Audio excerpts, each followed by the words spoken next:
Bueno, buenos días.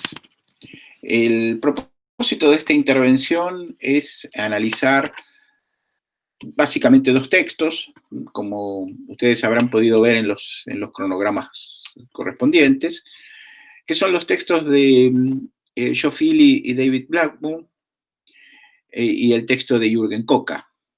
Esos dos textos tienen un problema general como horizonte, un problema común como horizonte, que es el problema del ascenso del nacionalsocialismo o el ascenso del nazismo, como ustedes prefieran llamarlo, al poder en enero de 1933. Eh, Entramos, digamos, con estos temas, empezamos, digamos, con estos textos a trabajar sobre ese problema central en el programa de la materia, que es el ascenso del nazismo. Y yo quisiera hacer algunas par de observaciones previas. Los textos, en realidad, cuando ustedes los vayan a leer o se aproximen por primera vez a ellos, van a ver que su tema no es exactamente ese, son textos que se refieren o discuten una serie de cuestiones que están vinculadas con las características del imperio alemán, esa estructura imperial que se construyó en 1871 y cayó al final de la Primera Guerra Mundial en 1918, pero en realidad ese análisis o la forma en la cual son estudiados o analizados está directamente vinculada con el problema del ascenso del nacionalsocialismo. Y bueno, espero que en el transcurso de esta exposición, en el transcurso de esta intervención, esa relación pueda quedar finalmente aclarada. En este sentido, y antes de entrar en el análisis, en la discusión de los textos, yo quisiera hacer una serie de observaciones muy generales sobre la historia alemana entre 1871 y 1933. Ustedes comprenderán que esas aproximaciones, que después nosotros las vamos a analizar, las vamos a estudiar con más detalle, sobre todo las que van de 1918 a 1933, a través de otros textos, bueno, son aproximaciones muy abuelo de pájaro, muy generales, son solamente para dar algunos elementos que ustedes, bueno, después quizás puedan a través de alguna bibliografía complementaria estudiarlos con mayor profundidad si es que les interesa.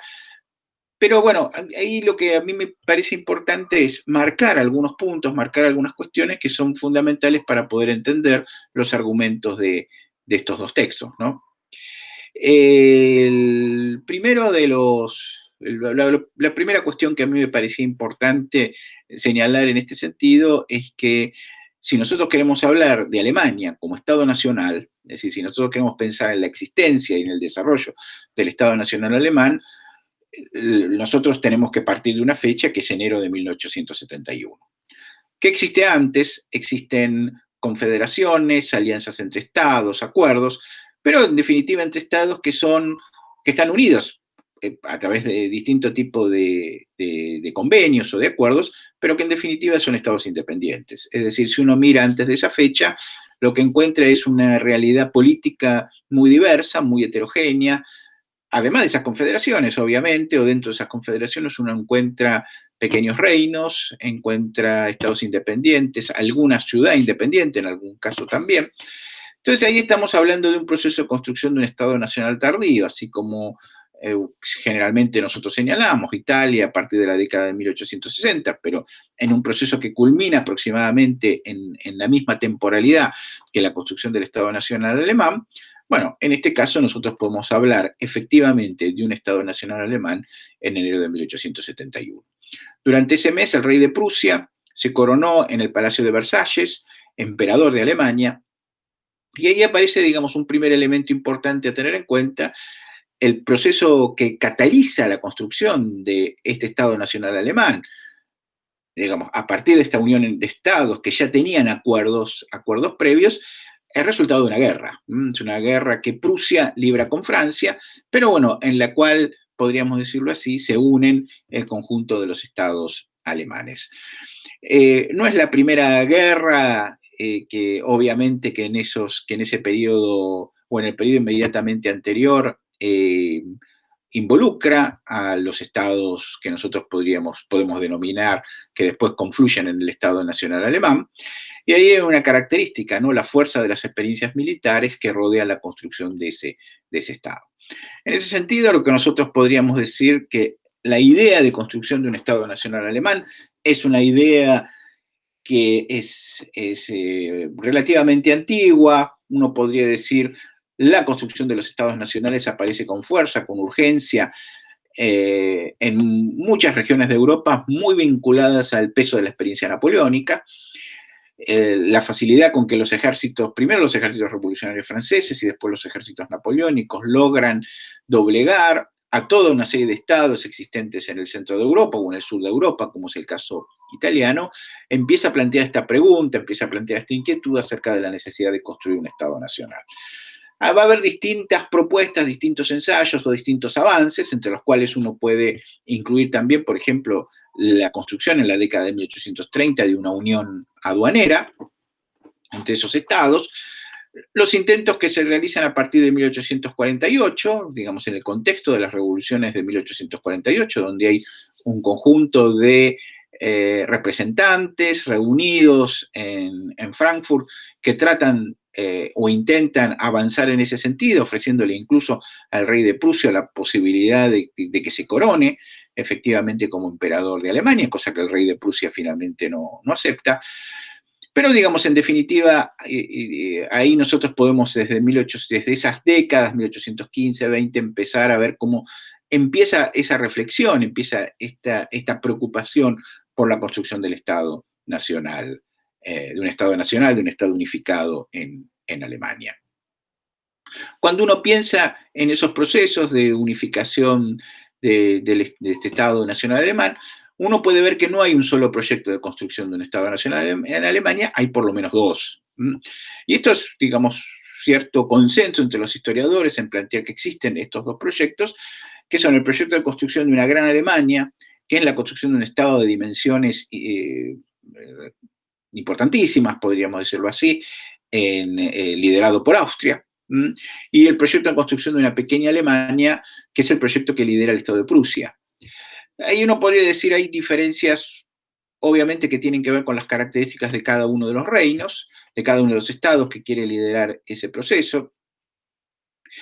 Hay una diferencia también sustantiva más allá de las dimensiones previstas en cada uno de esos estados, y es, digamos, el primero de ellos que, mientras el primero implica la hegemonía de una mayoría católica, como es el caso del proyecto austríaco, el segundo implica el predominio y la hegemonía de una mayoría protestante, ¿no? Una minoría protestante, podríamos decirlo así.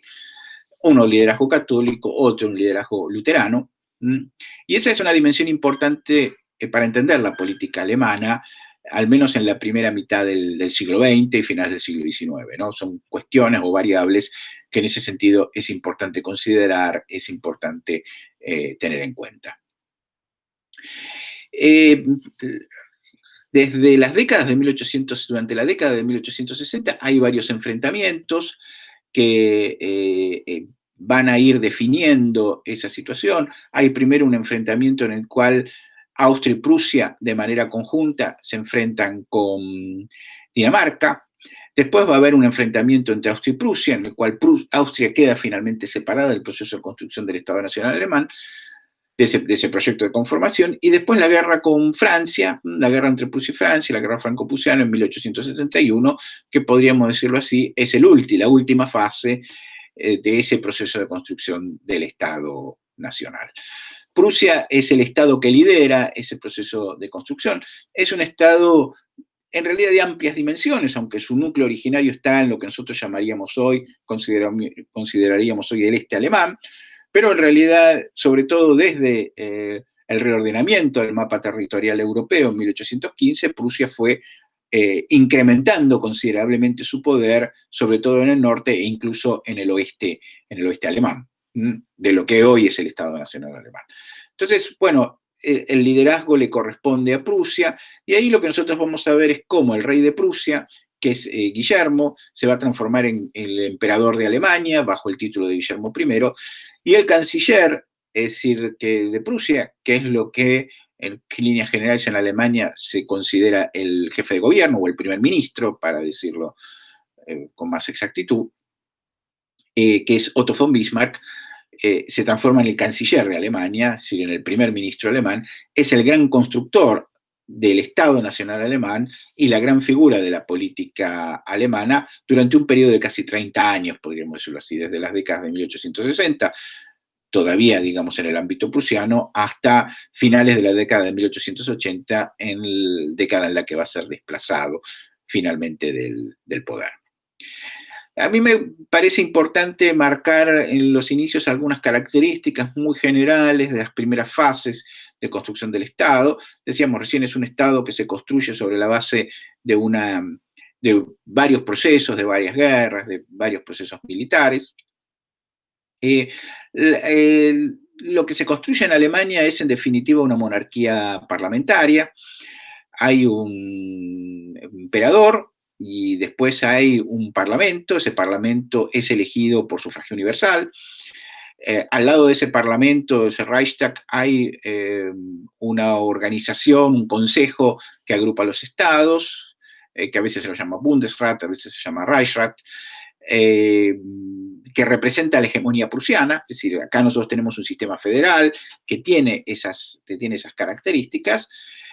Y esta, digamos, es otra de las variables importantes a tener en cuenta. Esa monarquía parlamentaria que nosotros vamos a ver en Alemania no es como la monarquía parlamentaria británica, ¿no? En la cual el rey tiene una serie de condicionamientos mucho más fuertes por parte del Parlamento. Lo que uno encuentra en Alemania es un poder ejecutivo, si lo podemos llamar así, un rey con facultades mucho más amplias, con facultades discrecionales, podríamos decirlo así, que los ejerce muchas veces el canciller o los ejerce su círculo más cercano, que son, bueno, podríamos decirlo así, muy extensas cuando uno los mira comparativamente con la monarquía británica.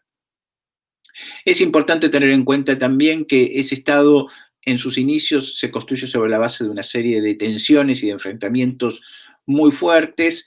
Primero, bueno, hay dos ejes, ¿no?, en ese proceso de construcción del Estado Nacional Alemán. Primero, una fuerte disputa con los católicos, y ahí aparece lo que se llama la lucha cultural, es decir, los primeros años de construcción del Estado Nacional Alemán están caracterizados por un fuerte enfrentamiento con los católicos, que en líneas generales están concentrados en el sur de Alemania. Es decir, si uno mira el mapa alemán de aquella época, norte y este son básicamente luteranos, oeste y sur, esto muy grosso modo, son católicos.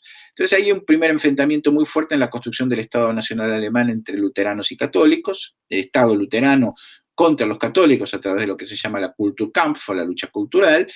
Y hay un segundo momento importante en ese proceso de construcción del Estado Nacional Alemán, que es la lucha contra los socialistas, ¿no? 1878 hay toda una serie de leyes, se llaman leyes antisocialistas, que si bien no inhiben la participación de los socialistas en la arena política en términos generales, sí las restringen su actividad y su participación en muchos aspectos. También es importante tener en cuenta otras cuestiones, una fuerte política proteccionista y una fuerte política de integración del territorio. En las décadas de finales de 1870, principios de 1880, que le van a permitir a Alemania, junto a otros factores, no son solamente estos, convertirse en la primera potencia industrial del continente. Ahí hay dos cuestiones. Alemania es el escenario, junto a Estados Unidos, de la que se llama, los historiadores han llamado la segunda revolución industrial, es decir, la creación de industrias que son industrias con una alta relación entre ciencia, tecnología y producción, que son grandes industrias, no grandes empresas, son empresas oligopólicas, monopólicas en muchas ramas. Siemens, Krupp, Thyssen, Bayer, es decir, industrias farmacéuticas, siderúrgicas. Es decir, hay todo ahí un proceso de crecimiento económico muy acelerado, que está acompañado también, este es otro factor muy importante en la historia política alemana, del desarrollo de una muy fuerte clase obrera, ¿no? Es decir, una clase obrera de amplias dimensiones, bastante homogénea, podríamos decirlo así, en muchos aspectos, y que va a estar expresada, bueno, defendiendo sus intereses a través de grandes sindicatos por un lado, y por otro lado a través del que va a ser el principal partido socialista de masas del continente, que es el Partido Socialdemócrata Alemán, que es un factor relevante de la política interna alemana. Quería decir dos o tres cosas más acerca del sistema de partidos, es un sistema muy fragmentado, hay un parlamento, digamos, y se vota regularmente, ese parlamento refleja de una manera bastante adecuada las características del sistema político alemán, aun cuando ese parlamento, yo les decía recién, está muy limitado en sus facultades y el emperador se reserva sobre todo dos elementos centrales ahí, que son por un lado la política exterior y por otro lado la política militar. Y hay, digamos, en términos de los partidos, algunas agrupaciones a tener en cuenta. Hay un partido liberal, hay un partido conservador, que serían los dos partidos del sistema, con algunas variantes o algunas divergencias en términos de cómo entienden la participación política de la población, cómo piensan los problemas del sistema político, cómo piensan la política económica, el tema liberalismo versus proteccionismo es importante en la definición de esos dos grandes partidos, que son los partidos del régimen. Después hay un partido que es el Partido Progresista, que es un partido que lo que trata es de también avanzar en un proceso de democratización a nivel político, es un partido de clases medias relativamente acomodadas. Y después lo que nosotros tenemos ahí es el Partido del Centro, o el Centrum, como parece a veces, que es el Partido de los Católicos en Alemania, y después el Partido Socialista. Además de estos, que son los partidos principales en el escenario político alemán, hay una multitud de pequeñas agrupaciones, una gran cantidad de pequeñas agrupaciones que se definen algunas en términos confesionales, muchas en términos regionales, algunas en términos corporativos, ¿no? Los partidos de los campesinos de alguna región en particular de Alemania, o los partidos, digamos, de alguna rama particular del luteranismo. Es decir, hay una fragmentación del sistema de partidos en Alemania que es relativamente importante, ¿no? Es un elemento a tener en cuenta. Una variable también muy significativa para poder entender la política alemana y la historia alemana del siglo XIX se da en el momento en el cual el rey Guillermo I, constructor del Estado Nacional Alemán, muere muy anciano en 1888. Hay una variable importante en la cual estaban involucrados tanto el Guillermo I como su canciller, Otto von Bismarck, que tenía que ver con la política exterior. Esta es una variable fundamental también para entender el desarrollo de Alemania durante esos años. La política exterior alemana se pensaba esencialmente como una política continental, es decir, Alemania se pensaba como un gran árbitro de las políticas y de los problemas del continente europeo, de las disputas. La idea de ellos era afirmar a Alemania como una gran potencia continental.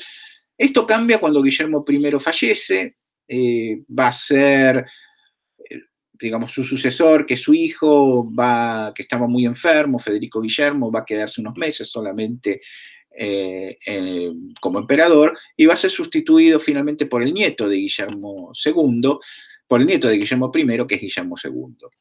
Guillermo II, que es muy joven cuando accede como emperador, va a modificar los ejes de la política exterior, va a desplazar a Bismarck, va a fortalecer una tendencia que había empezado Bismarck en esos años, y esto es importante también, una fuerte política social, dirigida para cooptar en alguna medida también o amortiguar el descontento popular o el descontento obrero, pero lo que aparece con Guillermo II fundamentalmente es un cambio sustantivo en la política exterior. Es decir, de hacer una política exterior continental, lo que pasa a ser Guillermo II a partir de entonces es a desarrollar una política exterior de dimensiones mundiales. Y este es entonces un aspecto, un factor importante a tener en cuenta, que es el hecho de tratar de convertir a Alemania en una potencia mundial.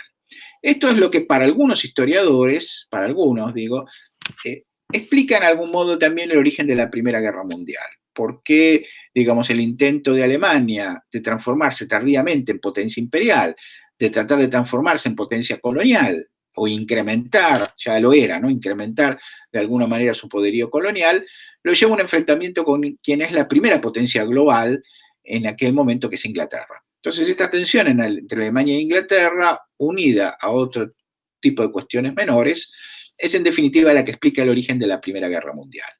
para, digamos, algunas lecturas, algunos historiadores, digo, no es que la explica totalmente, pero, digamos, es un factor absolutamente central para poder entender cómo se llega a la guerra. Bueno, y ese es el otro escenario importante, ¿no? Es decir, cuando se inicia la Primera Guerra Mundial, la idea es que la guerra, y esto es algo que comparten distintos sectores políticos en diferentes estados involucrados en la guerra, la idea es que la guerra va a ser una guerra breve, va a ser una guerra corta. No sucede de ese modo, la guerra se va a prolongar durante un periodo de poco más de 4 años. De esa guerra Alemania sale derrotada. Cuando Alemania cae derrotada en la guerra, esa derrota automáticamente, es decir, bueno, digamos, la sigue, para decirlo de alguna manera, la caída del imperio. Cae el imperio y en ese momento, en el momento de la caída del imperio, se establece eh, llamado una asamblea constituyente, el imperio cae en el contexto de una revolución. Esa revolución es una revolución que es en principio una revolución contra la estructura imperial, pero que también tiene vertientes que son vertientes radicalizadas, digamos, la sombra de la Revolución Rusa aparece claramente en este contexto, aparece en este marco, y digamos, los sectores más radicalizados de la revolución, que expresa Rosa Luxemburgo, Karl Liebknecht, que son parte de una facción que se divide del Partido Socialista, del Partido Socialdemócrata. Ahí hay una división, que es una división que viene en realidad de disputas que están vinculadas con la guerra, con la participación en la guerra, aunque, digamos, sus raíces son anteriores. Bueno, digamos, ese sector radicalizado es derrotado y sus principales líderes son asesinados. El gobierno recae en el líder del Partido Socialdemócrata, que es el principal partido dentro del Reichstag, dentro del Parlamento. Un partido socialista que obviamente es ya un partido socialista moderado, relativamente moderado, no es el Partido Socialdemócrata de las décadas de 1870, 1880, es un partido mucho más moderado en sus prácticas, y se establece entonces el llamado a una asamblea constituyente. Esa asamblea constituyente se va a reunir en una pequeña ciudad en el este de Alemania, que es la ciudad de Weimar, y en enero de 1919 se reúne la asamblea. Esa asamblea va a establecer una nueva constitución y va a establecer a partir de entonces una república, que es la que se conoce con el nombre de la República de Weimar.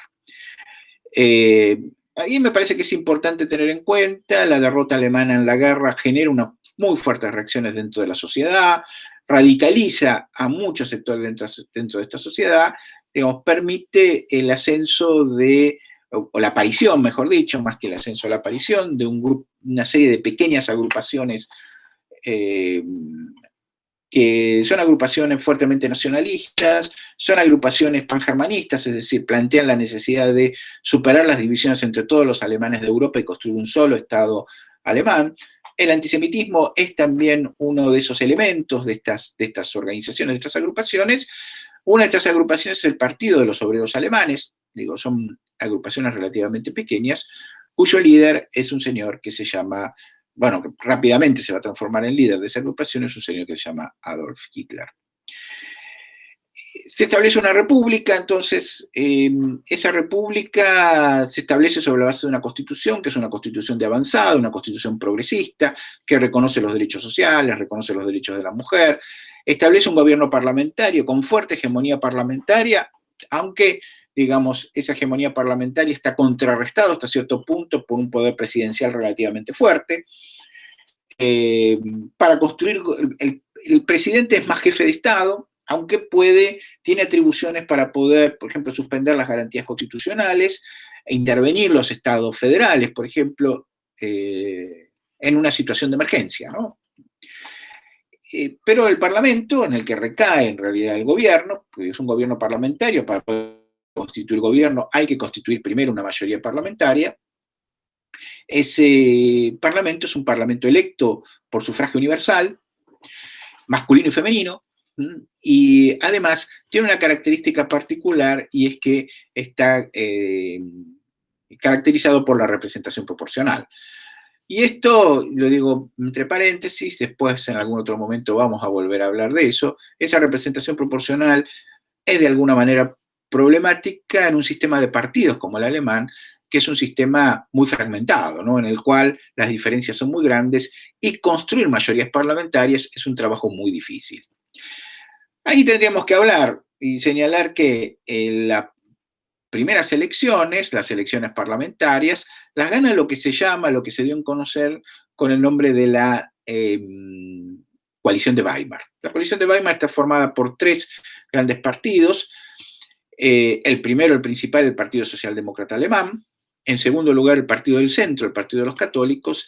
Y por otro lado, un pequeño partido que viene de la transformación del antiguo Partido Progresista, que es el partido de la burguesía liberal alemana, que es el Partido Democrático Alemán, un partido que tiene fuerte peso tiene un fuerte peso de la minoría judía alemana, es decir, es un partido que, bueno, refleja el antiguo espíritu del Partido Progresista Alemán. Del otro lado, digamos, en la oposición a la República de Weimar, lo que nosotros tenemos son dos grandes partidos de lo que podríamos llamar también la derecha alemana, que derivan de esos viejos partidos, sobre todo el Partido Conservador, que son el Partido Popular Alemán y el Partido Nacionalista Popular Alemán. Son partidos que representan a los hombres de negocios en algunos casos, a las grandes empresas, a los simpatizantes o nostálgicos del imperio. Son partidos por lo general vinculados al norte de Alemania, con un peso muy fuerte de los sectores luteranos. Y del otro lado del espectro político tenemos otro actor importante de la política alemana en esos años, que es el Partido Comunista Alemán, que es un partido que impugna el sistema, ¿no? Es un partido hostil al sistema político, como lo son el Partido Nacionalista Alemán y el Partido Nacionalista del Pueblo Alemán, pero obviamente desde ángulos sustantivamente distintos, ¿no? Desde ángulos opuestos, pero son los dos sustantivamente partidos opositores al sistema político alemán.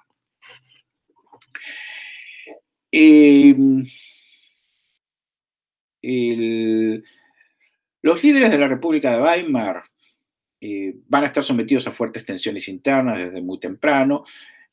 Son obligados a firmar una paz. Se firma con Alemania lo que se conoce con el nombre de la Paz de Versalles, que es uno de los tratados, no es el único de los tratados con los cuales termina la Primera Guerra Mundial. Hay un tratado que se firma con Austria, con Hungría, con el Imperio Turco. Ahora, el tratado que se firma con Alemania es un tratado extremadamente gravoso para Alemania, porque Alemania debe reconocer a partir de uno de los artículos de ese tratado su culpabilidad en la guerra, su culpabilidad por haber desencadenado la guerra. Y esa admisión de la culpabilidad que la representación alemana firma en Versalles, la firma obligada, no tiene alternativa, implica una paz para Alemania que conlleva la reducción de su ejército, que implica la pérdida total de sus colonias, la pérdida de gran parte de su flota naval, que implica la desmilitarización de su territorio, pero de una parte también relevante de su territorio, que implica también, y esto es una cuestión fundamental en Alemania, el pago de un conjunto de reparaciones, de indemnizaciones de guerra, fundamentalmente a Francia e Inglaterra. Son años muy complicados por esas razones, por la presión militar, por la presión económica, por las dificultades para poder reordenar la economía. Y esos años culminan en 1923, hay un golpe militar que lleva a cabo, ¿no? Liderado por Hitler. Como decía, líder de una pequeña agrupación, sigue siendo una pequeña agrupación con poco peso en el ámbito electoral, en la vida política alemana en líneas generales.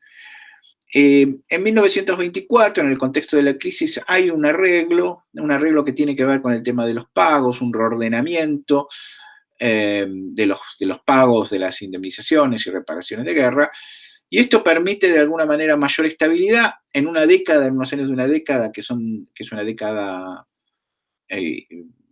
muy próspera a nivel mundial, o relativamente próspera a nivel mundial, con muchas distorsiones.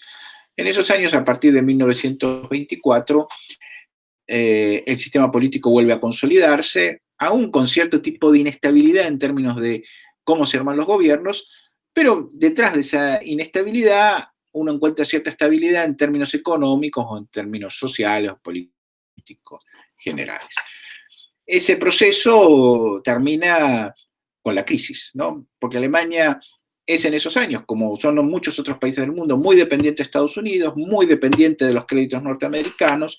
Entonces, cuando los créditos norteamericanos dejan de fluir hacia Alemania, en Alemania se produce una profunda crisis. La crisis se expresa, además de en la caída de las empresas, en la quiebra de las empresas, se va a expresar fundamentalmente en un enorme alza de la tasa de desocupación, en enormes problemas en el sector agrario, porque la crisis es mucho más profunda incluso en el sector agrario que en el industrial. Los precios de los productos agrícolas caen de una manera sostenida a partir de mediados de la década de 1920, a partir de finales de la década de 1920, y los gobiernos empiezan a llevar a cabo toda una serie de políticas. Es un gobierno socialdemócrata que cae en esos años, lo reemplaza un gobierno liderado por el sector más conservador, más de derecha del centro, del partido del centro, pero no encuentran soluciones para este tipo de problemas, para los problemas económicos, para los problemas sociales, y ese es el escenario en el cual empieza a crecer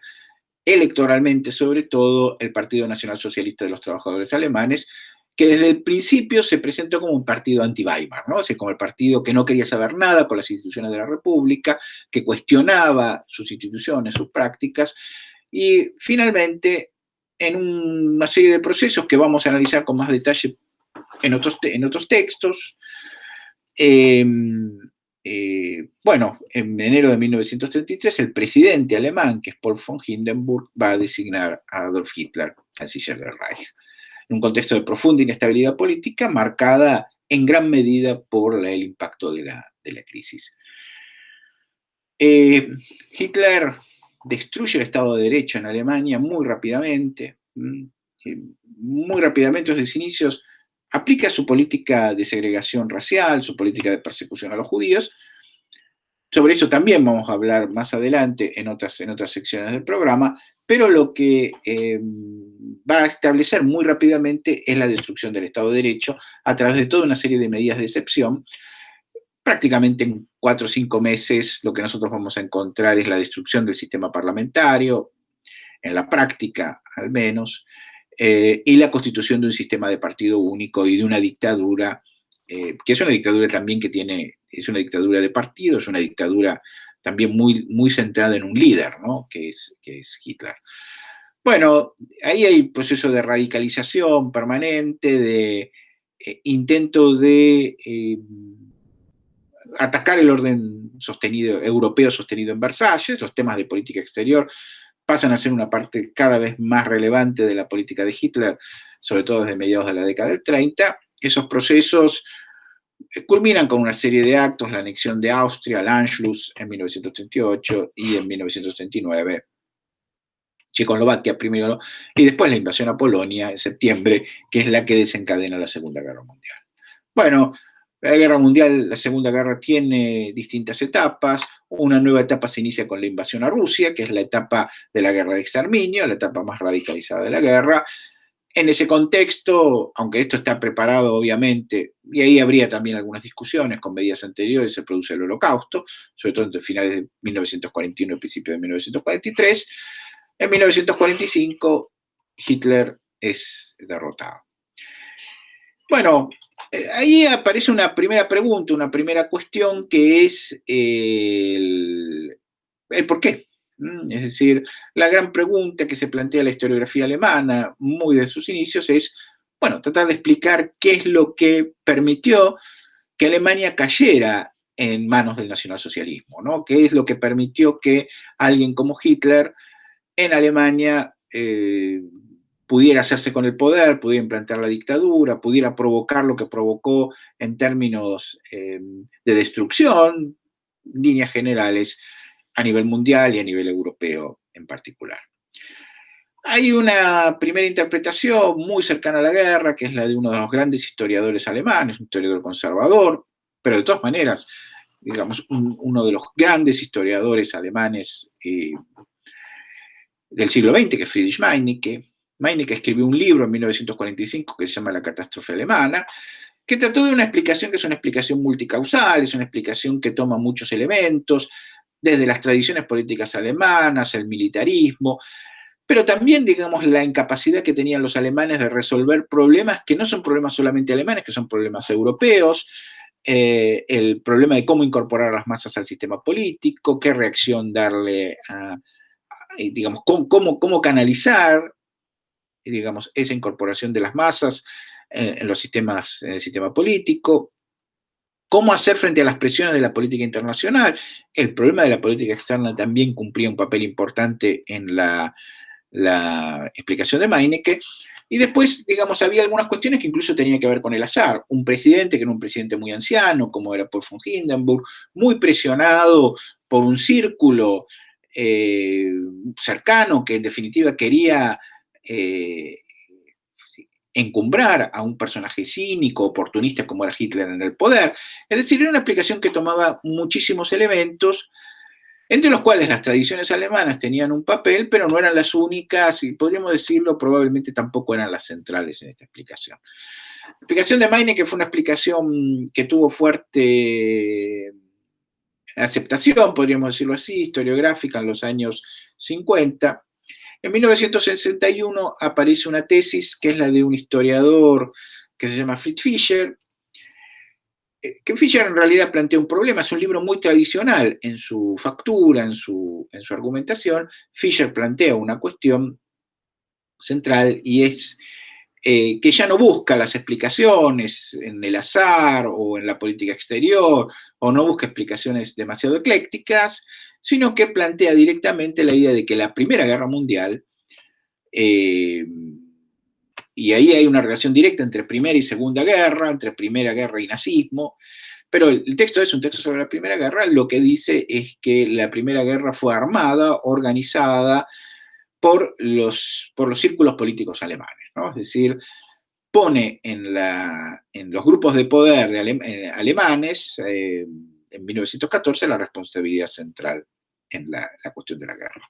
Ahora, esta idea de mirar a Alemania para mirar el ascenso del nazismo es algo que es retomado por un grupo de jóvenes historiadores nucleados en una pequeña universidad en el centro de Alemania, en la Universidad de Bielefeld, de los cuales los más importantes son Hans-Ulrich Wehler y Jürgen Koka. Forman parte de una escuela, que es la Escuela de Bielefeld, una escuela de la Universidad de Bielefeld, y ellos van a desarrollar una tesis, que es la tesis del camino especial alemán, que es una tesis muy fuerte en la interpretación del ascenso del nazismo, aun cuando el eje está puesto sobre todo en el imperio alemán. ¿Qué es lo que dicen Wehler y sobre todo Hans-Ulrich Wehler, ¿no? Que es el autor del primer texto importante, digamos, de desarrollo de la idea del camino especial alemán? La idea de Wehler es que el nazismo llegó al poder en Alemania y si uno lo quiere entender, tiene que entender un proceso de continuidad estructural que va desde mediados del siglo XIX y llega hasta 1933. Es decir, hay una línea que une en alguna medida 1848 y 1848, 1871 y 1933. Y acá viene el eje del razonamiento de Vela. Él lo que dice es que Alemania siguió un camino hacia la modernidad que no es el camino normal que siguieron Inglaterra o siguió Francia o incluso siguió Estados Unidos, sino que es un camino que se aparta de esa normalidad. ¿Cuál sería el camino normal? El camino normal tendría estas características. Hay una revolución burguesa. Esa revolución burguesa permite articular dos aspectos que son centrales. Primero, una base económica desarrollada, industrial, capitalista. La consecuencia, lo natural, sería que esa base económica capitalista tenga como su correlato necesario una estructura política democrática y liberal. La estructura política democrática y liberal implica, obviamente, defensa de las libertades públicas, gobierno parlamentario, equilibrio y separación de poderes, predominio del poder civil, para decirlo de alguna manera. Esas serían el camino normal. Alemania no siguió ese camino normal, ¿no? Siguió un camino especial. Ese camino especial es producto del hecho de que la revolución fracasó en Alemania en 1848 y que la burguesía alemana capituló frente a la aristocracia, a los Junkers prusianos sobre todo, y que estos se hicieron cargo en realidad de la superestructura política. Entonces nosotros tenemos un sector premoderno, feudal, reaccionario, conservador, que no cree en las libertades, en los sistemas liberales y democráticos, no cree en la división de poderes. De ahí el carácter sumamente imperfecto, por ejemplo, que tiene el sistema parlamentario alemán. Y ese sector premoderno, antiliberal, arcaico, es un sector que permaneció porque la República de Weimar no lo desplazó totalmente del poder, siguió teniendo mucho peso en la burocracia, en la justicia, en las Fuerzas Armadas, en los partidos políticos, y en definitiva es el que permite explicar en alguna medida por qué Hitler llega al poder en 1933. Nosotros partimos de acá y nosotros vamos a trabajamos entonces con la tesis del Camino Especial Alemán.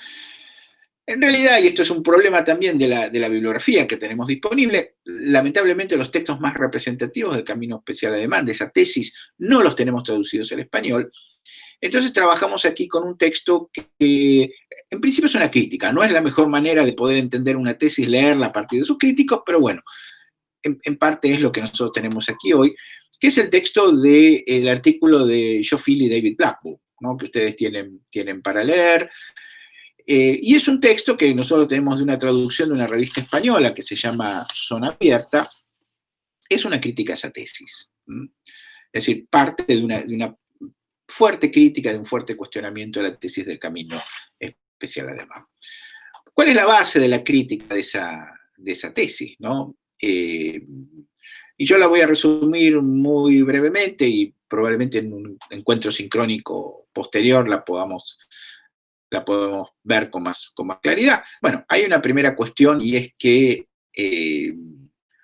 lo que Hill y Blackburn cuestionan es la idea de que existe un camino normal, ¿no? Es decir, hablar obviamente de un camino especial presupone un camino normal, pero él dice, bueno, ellos dicen, eso trae algunos peligros, implica idealizar algunos procesos, y en realidad el camino francés es una cosa, el camino inglés es otro, el camino norteamericano es otro también, es decir, tiene una imagen del proceso histórico que es una imagen distinta, ¿no? Es decir, uno tiene que ver más la diversidad o pluralidad de los procesos que esa fuerte idea de la existencia de un camino normal. Hay problemas de procedimiento también, hay problemas metodológicos. ¿Qué es lo que debe ser un historiador? Pues hay otro problema. El camino normal, ¿dónde existe? Existe a partir de un preconcepto, de, digamos, una serie de modelos formales, de una serie de tipos ideales, para decirlo de alguna manera, con las mismas frases con las que se los menciona en el texto, que existen en la cabeza del historiador, pero que no existen en la realidad. El historiador lo que tiene que analizar son los procesos en sí mismos, dicen ellos, y no cómo esos procesos debieran haber sido, porque siempre en ese caso nosotros vamos a encontrar con alguna anomalía, digamos, vamos a tener siempre una respuesta negativa. Lo que tiene que hacer el historiador es analizar los procesos empíricos en sí mismos, y no en función de un modelo, de un esquema que existe en su cabeza. Pero además hay otros criterios, otros aspectos que Blackburn sostiene que hay que tomar en cuenta. Ellos dicen, es cierto que no ha existido una revolución burguesa en Alemania. Alemania construyó una sociedad plenamente burguesa, la construyó en sus leyes, a través del respeto a la propiedad privada, a través del criterio moderno de propiedad privada, fundamentalmente. Las características de la sociedad alemana eran características de una sociedad efectivamente moderna. Y ellos dicen, bueno, la revolución burguesa no en todas partes se da con esa toma violenta del poder, ¿no? Es decir, en el fondo lo que caracteriza a una revolución burguesa es el predominio del modo de producción capitalista, y eso es algo que nosotros podríamos decir se ha dado en Alemania plenamente. Se construyó una sociedad plenamente capitalista y una sociedad plenamente burguesa. Entonces, ahí hay, después, bueno, algunas de las características culturales de la Alemania imperial. La Alemania imperial, en el fondo, es un país, marca un Estado que es un Estado plenamente moderno en ese sentido. Ahora, ¿cómo explicar los problemas de la política alemana? Y ahí sí, él dice, bueno, hay algunos elementos de continuidad entre el imperio, entre el Kaiserreich y la República de Weimar. ¿Cuáles son esos elementos donde uno sí encuentra una continuidad? Dice, bueno, la victoria a nivel económico y social de la burguesía es indudable.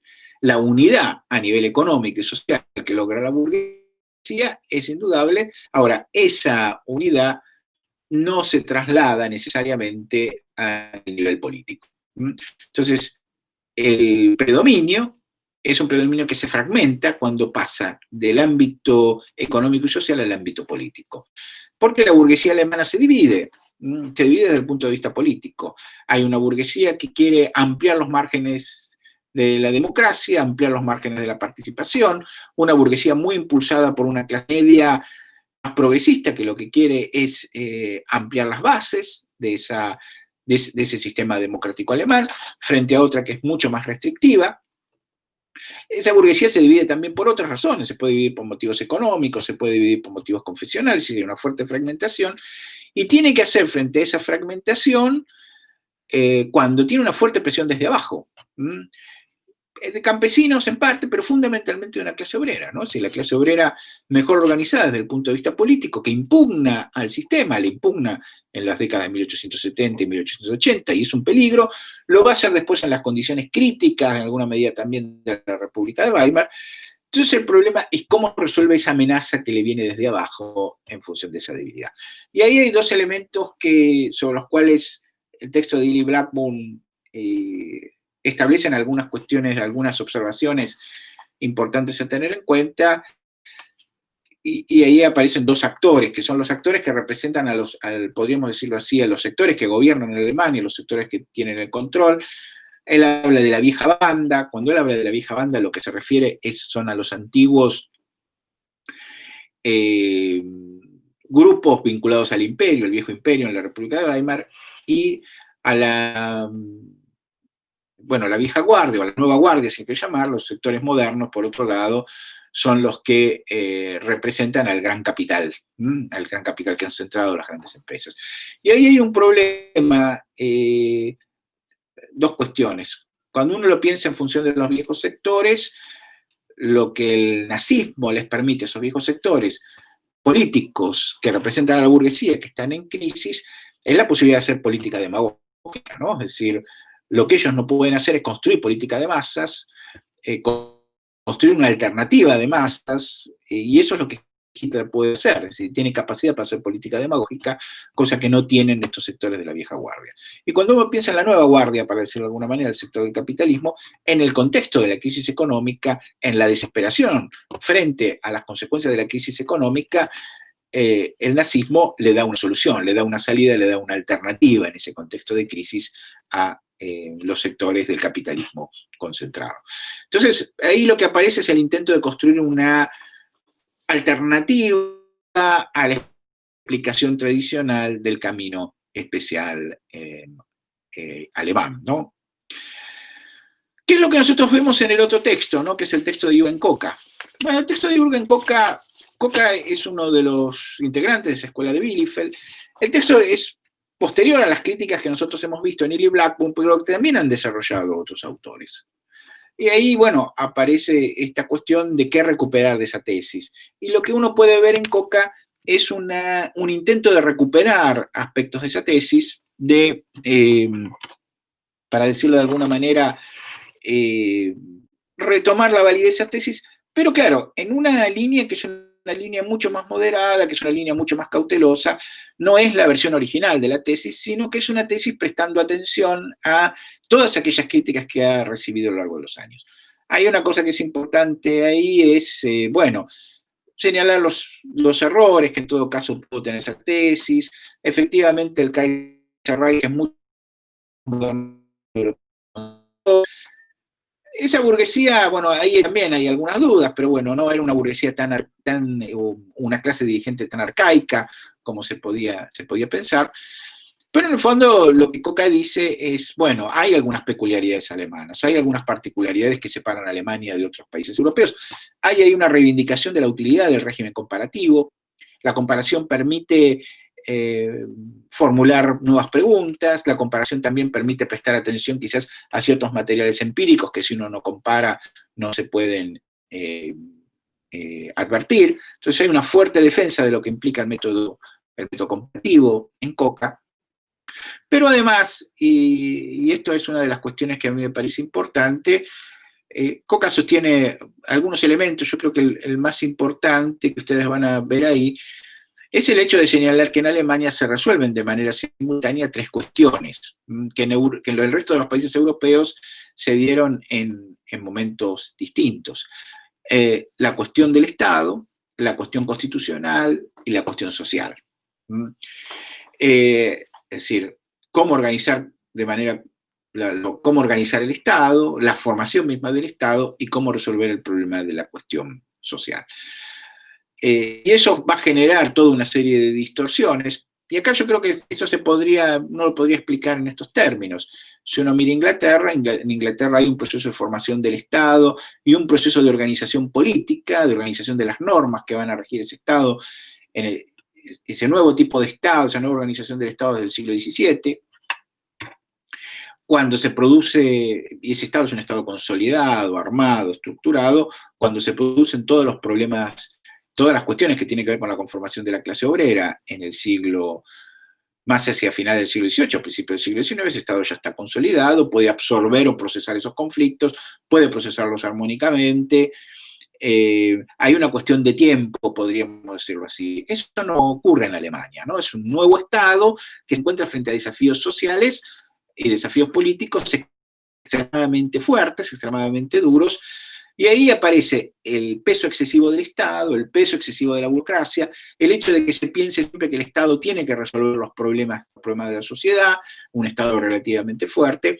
Bueno, estas cuestiones marcan una peculiaridad, una serie de características propias de Alemania. Bueno, estas son algunas de las cuestiones muy generales, y ya en algún encuentro posterior podamos ir revisándolas con un poco más de detalle. Bueno, esto es lo que quería comentar en la clase de hoy. Muchas gracias.